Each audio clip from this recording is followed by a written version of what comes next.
Hello, once again, welcome to all of you in CSC by Rupesh sir. ये मेरा दूसरा video है dissociation of partnership firm पे। Last video में मैंने आपको partnership firm dissociation of partnership firm के मीनिंग के बारे में आप लोग को स्पष्ट रूप से बताया था कि विघटन का मतलब क्या है। आज की क्लास में मैं आपको बताऊंगा और कि डिसोसिएशन ऑफ पार्टनरशिप फर्म के में क्या क्या जर्नल एंट्री और कैसे जर्नल एंट्री क्या क्या लेजर अकाउंट लेजर प्रिपेयर किए जाते हैं वो मैं डालूंगा। Okay now start. Journal entry in the firm books of firm, साझेदारी फर्म की बही में लेकर किस केस में ऑन डिसोसिएशन ऑफ फर्म, जब फर्म की साझेदारी फर्म का विघटन होता है तो क्या क्या जर्नल किए जाते हैं। Number 1, on transfer sundry assets to realization account, सभी संपत्ति को वसूली खाता में, वसूली खाता करते हैं हम लोग रियलाइजेशन अकाउंट के। ओके, हस्तांतरण करने पर यानी कि ट्रांसफर करने पर क्या है, realization account debit to sundry assets account. Narration being transfer sundry assets to realization account, आप लोग नरेशन स्वतः लिख लेंगे। सेकंड, सारे लाइबिलिटीज को हम लोग क्या करेंगे, रियलाइजेशन में ट्रांसफर करेंगे। ऑन ट्रांसफर सन्ड्री लाइबिलिटीज, एक चीज ध्यान, टू रियलाइजेशन अकाउंट हम यहाँ ध्यान देना चाहेंगे कि सारा असेट्स का इंडिविजुअली नेम लिखना होगा, यानी प्लान मशीन जो असेट्स हो सारा असेट्स का नाम लिखना होगा। जो लाइबिलिटी वो सारा लाइबिलिटीज का हम लोग नाम लिखेंगे जिसे हम लोग रियलाइजेशन अकाउंट में ट्रांसफर करेंगे।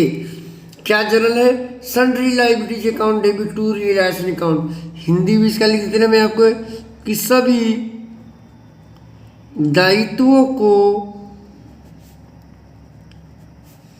वसूली खाता में हस्तांतरण करने पर, हिंदी के विद्यार्थियों या इंग्लिश के अंग्रेजी माध्यम के विद्यार्थियों दोनों के लिए ये वीडियो। ओके, इसके बाद नेक्स्ट स्टेप होता है कि सारा संपत्ति जो फर्म है कहाँ है उसको बेच दें। ऑन रियलाइजेशन और सेल ऑफ असेट्स, संपत्ति से वसूली होने या दूसरे अर्थ में बेचने पर, आप अपने अर्थ में समझिए, बेचने पर संपत्ति को जब बेचेंगे तो पैसा आएगा तो कैश या bank account debit to realization account. पैसा आने के बाद कभी कभी हो सकता है, हम पहले ही बता दिए कि असेट के साथ दो काम करेंगे, या तो बेच देंगे या दूसरा, और असेट टेकन हमारे यानी पार्टनर कि अगर किसी साझेदार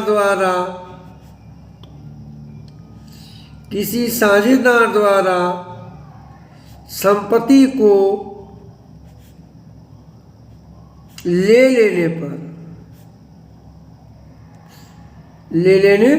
पर पार्टनर्स करंट और capital account debit to realization account as the current account open करना हो तो करंट लिखेंगे, अदरवाइज कैपिटल टू रियलाइजेशन।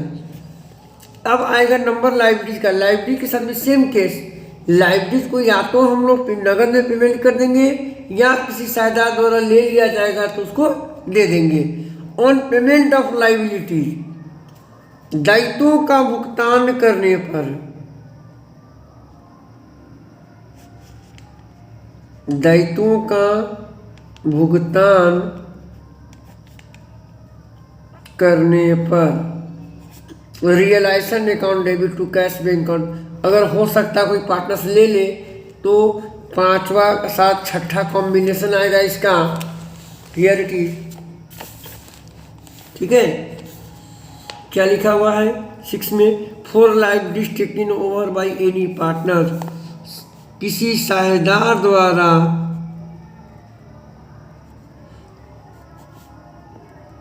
दायित्व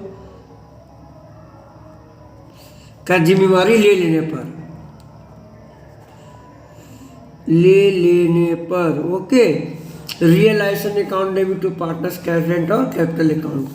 नेक्स्ट एंट्री करेंगे हम लोग ये जो संपत्ति को बेचेंगे, लाइटों को भुगतान करेंगे तो कुछ खर्च होते हैं, तो उसका एंट्री क्या करते हैं, फॉर रियलाइजेशन वसूली व्यय होने पर। क्यों क्या बोलते हैं इसको, ये क्वेश्चन में दिए रहेंगे, वसूली व्यय होने पर realization account debit to cash और बैंक अकाउंट और टू पार्टनर्स करंट और कैपिटल अकाउंट। ध्यान देंगे, अगर फर्म द्वारा भुगतान किया जाएगा तो एंट्री करेंगे to relation to cash account. कभी कभी क्या होता है कि कोई पार्टनर रियलाइजेशन खर्च के बारे में अपनी जिम्मेवारी ले लेता है कि भाई रियलाइजेशन में जो भी खर्च होगा मैं पेमेंट करूंगा, इट्स ओके। तो जनरल क्या करते हैं कि ये पैसा जो है पार्टनर्स कैपिटल को दे दिया जाता है, तो एंट्री करते हैं realization account debit to partners capital या करंट अकाउंट, ओके ना। तो दोनों में से कोई होगा, ये कब होगा, जब फर्म द्वारा भुगतान किया जाएगा, और यदि कोई पार्टनर्स खर्च का जिम्मेवारी ले लेते हैं तो उसको हम लोग क्रेडिट कर देंगे। एक चीज यहाँ पर ध्यान रखना हो, वो लिखा हुआ था कि any partners is given commission और amount for relation expenses and that partners paid relation expenses personally, then no entry here, no entry is made. Meaning समझ जाए कि मान लीजिए सपोज कि ये ए बी सी 3 पार्टनर है, ए ने जिम्मेवारी लिया कि भाई मैं रिलेशन एक्सपेंस से खर्च कर दूंगा, ओके। फर्म ने उसे 1000 पे किया, ठीक है, तो एंट्री करेंगे जिम्मेवारी, तो एंट्री क्या करेंगे, realization account debit to partners capital account या करंट अकाउंट। ये बोलता है कि भाई मेरा खर्च 1200 हो गया, 1200 उसने पे किया, कोई मतलब नहीं है, कोई एंट्री नहीं करेंगे हम लोग। ए या 1000 उसको फर्म द्वारा दे दिया गया, अगर ये 1200 खर्च करे या 1000 से कम खर्च करे, कोई मतलब नहीं है, फर्म से कोई एंट्री नहीं करेगा, ठीक है। केवल फर्म द्वारा जो फर्म दिया जाएगा पार्टनर्स को उसका एंट्री करेंगे रिलेशन, यानी कि 1000 का एंट्री करेंगे, इट्स ओके ना। For result of realization, yes, वसूली का परिणाम, वसूली खाता का परिणाम के लिए ध्यान दिया जाए, वसूली खाता का परिणाम के लिए। इसके बाद हम लोग क्या करते हैं कि रियलाइजेशन अकाउंट बनाते हैं, हो सकता है उसमें लॉस निकले या प्रॉफिट निकले, कुछ भी संभव है। अगर ए है या फॉर प्रॉफिट, लाभ होने पर,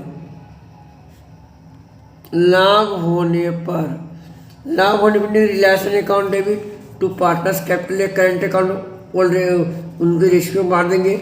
या लॉस होगा, फॉर लॉस, तो पार्टनर्स के हानि होने पर, यहाँ पर मैं स्पष्ट करना चाहूँगा, आप ये एंट्री तभी कर सकते हैं जब रियलाइजेशन का अकाउंट हम लोग लेजर बनाएंगे तो रिजल्ट पता चल, लेजर से रिजल्ट आएगा, पता चलेगा कि आपको प्रॉफिट हुआ या लॉस हुआ। अगर प्रॉफिट होगा तो ये एंट्री करेंगे रिलेशन टू पार्टनर्स कैपिटल, और लॉस होगा तो रिवर्स एंट्री, यानी पार्टनर्स कैपिटल या current account debit to relation account, ठीक है। इसके बाद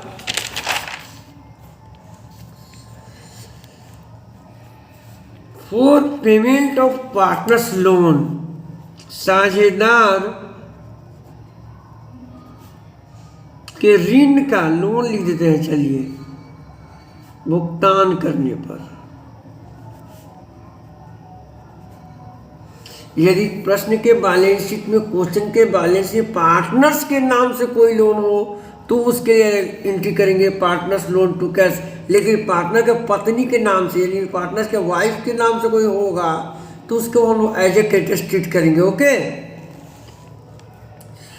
नेक्स्ट है फॉर ट्रांसफर ऑफ प्रोविजन और रिजर्व, अगर कोई क्वेश्चन में कोई प्रोविजन हो, रिजर्व हो, तो उसको हम लोग रिलेशन में ट्रांसफर करेंगे। असेट्स पर, अगर कोई संपत्ति पर कोई प्रोविजन हो अक्सर क्या होता है कि सन्डी डेटर्स में से बैलेंस शीट प्रोविजन घटा हुआ रहेगा, उस सारे कहेंगे provision for bad debit, provision for depreciation, investment mutual fund like joint life policy to relation. ये कहाँ रहेगा? क्वेश्चन में दिए रहेंगे तब ट्रांसफर के रिलेशन में। क्वेश्चन में अगर लाइव ये सारे एसेट साइड में घटे रहते हैं, कोई कोई लाइब्रेरी भी रहेंगे। अगर क्वेश्चन में कोई general reserve, reserve fund, undistributed profit structure दिया रहे तो उसको हम लोग पार्टनर्स कैपिटल में ट्रांसफर कर देंगे। जनरल रिजर्व या reserve fund debit, profit loss debit, workman compensation fund debit to partners current या कैपिटल अकाउंट। अगर असेट साइड में बैलेंस, क्वेश्चन के बैलेंस शीट के असेट साइड में कोई लॉस दिया रहे for accumulated losses given in the asset side of balance sheet, question के एसेट साइड में दिया रहेगा तो लॉस भी कौन सा आएगा? सारे पार्टनर्स आएंगे। एंट्री क्या करेंगे हम लोग? एंट्री करेंगे पार्टनर्स कैपिटल या current account debit to profit loss to other losses, कुछ भी दिया रहे तो ठीक है। अब देखेंगे कभी कभी क्वेश्चन में क्या रहता है कि अनरिकॉर्डेड असेट्स, अनरिकॉर्डेड लायबिलिटीज दिया रहेगा, ठीक है। कभी कभी क्वेश्चन में रहता है कि भाई अनरिकॉर्डेड असेट्स है, अनरिकॉर्डेड लायबिलिटीज है, तो उसका भी जनरल या लायबिलिटी हम लोग करेंगे। अगर क्वेश्चन में दिया रहे क्या for unrecorded assets, unrecorded assets रहेगा तो दो, अगर या तो कोई नगद भेज देंगे तो एंट्री करेंगे क्या? कैश अकाउंट डेबिट या bank account debit to realization account, और पार्टनर्स कैपिटल ले लेगा तो क्या करेंगे हम लोग? ऊपर लेंगे कि partners capital account debit to realization account. इसी प्रकार लायबिलिटीज का हो जाएगा क्या? इसी प्रकार हम लोग लायबिलिटीज क्या क्या करेंगे हम लोग क्या कि for unrecorded liabilities, unrecorded liabilities यानी कि जो क्वेश्चन के बैलेंस शीट में नहीं रहेगा तो या तो हम उसको भुगतान करेंगे या कोई पार्टनर रहेगा तो पार्टनर को दे देंगे। सेम एंट्री करेंगे क्या कि पेमेंट करेंगे अनरिकॉर्ड लायबिलिटी के, या तो पेमेंट कर देंगे realization account debit to cash bank, और रियलाइजेशन अकाउंट डेबिट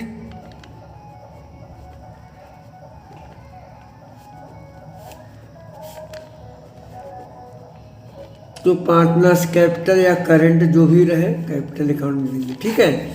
ये एंट्री कर देंगे हम अनरिकॉर्डेड असेट्स, अनरिकॉर्डेड लायबिलिटीज का। ये सारा एंट्री करने के पश्चात जब हम लोग कैपिटल अकाउंट प्रिपेयर करेंगे, ठीक है, तो पार्टनर लोग का सारा हिसाब किताब करेंगे हम लोग। तो कैसे करेंगे? पार्टनर्स का रिजल्ट अकाउंट ओपन करेंगे for final payment made to partners. अगर फाइनल पेमेंट करेंगे तो कभी कभी हिसाब किताब करने से उन पार्टनर्स का पैसा निकलेगा, या कभी कभी ऐसा भी होता है कि पार्टनर्स का पैसा को पार्टनर लोग को पैसा लाना ही पड़ेगा। ये जो एंट्री लिखा हुआ है 13 और 14 नंबर, अगर पैसा देंगे पार्टनर्स कैपिटल टू कैश, कभी कभी पैसा उन लोगों को लाना पड़ेगा। अंतिम भुगतान देने पर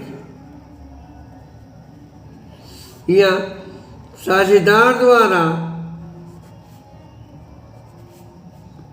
राशि लाने पर, ध्यान दीजिएगा ये दोनों कंडीशन हो सकता है।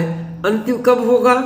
जब पार्टनर्स कैपिटल अकाउंट हम लोग बना लेंगे, प्रिपेयर करेंगे, तो वहाँ से पता चलेगा पैसा देना है या पार्टनर से पैसा हमको लेना है।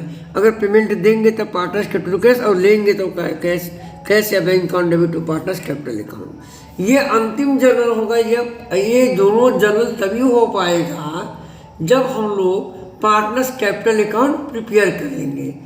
लेजर क्या क्या बनाना है ध्यान दीजिए। खोले जाने वाले खाते, खोले जाने वाले खाते, realization account, partners loan account यदि हो तब, पार्टनर्स करेंट और कैपिटल अकाउंट, एंड कैश और बैंक अकाउंट एट लास्ट, अंत में। कैश या बैंक अकाउंट हम लोग सबसे अंत में बनाएंगे। चलिए नेक्स्ट क्वेश्चन में आज मैंने आपको लास्ट 2 वीडियो में मैंने आपको बता दिया। फर्स्ट वीडियो में मैंने बताया था कि meaning of dissociation of partnership, second में मैंने जर्नल और क्या क्या लेजर बनाया सो मैंने बता दिया, रूल्स बता दिया।